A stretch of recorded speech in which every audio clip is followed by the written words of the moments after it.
बागलांचा सदैव जनतेसोबत।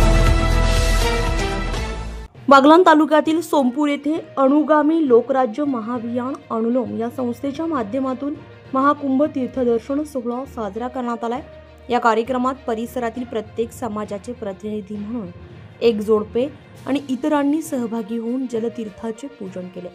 एकूण 16 जोडप्यांच्या हस्ते मंत्रोच्चारात तीर्थ कलशाचे पूजन करण्यात आले।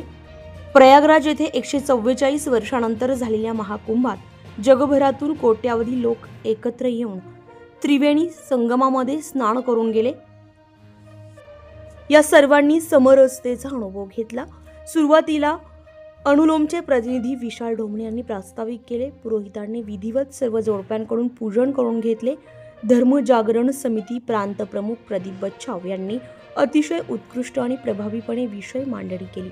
या तीर्थदर्शन सोहळ्याच्या माध्यमातून सामाजिक समरसता जोपासली जावी। आम्ही सर्व एकच भारत मातेची मुले आहोत आणि या नात्यानं आम्ही एकमेकांचे बंधू आहोत हा भाव वृद्धिंगत व्हावा असा हेतू असल्याचं त्यांनी सांगितलं। शेवटी महाआरती झाली। या कार्यक्रमात विशेष सहकार्य सरपंच उडान महिला ग्राम संघाच्या पदाधिकारी मीनाताई मुरलीधर भामरे, रत्नाताई अशोक भामरे, पुष्पाताई नहिरे, कल्पना भामरे, उज्ज्वला चव्हाण, शीतल अहिरे, रेखा मोरे संपूर्ण कार्यक्रमाचे उत्कृष्ट नियोजनासह शेवटी प्रसाद वाटपानं कार्यक्रमाचा समारोप झाला।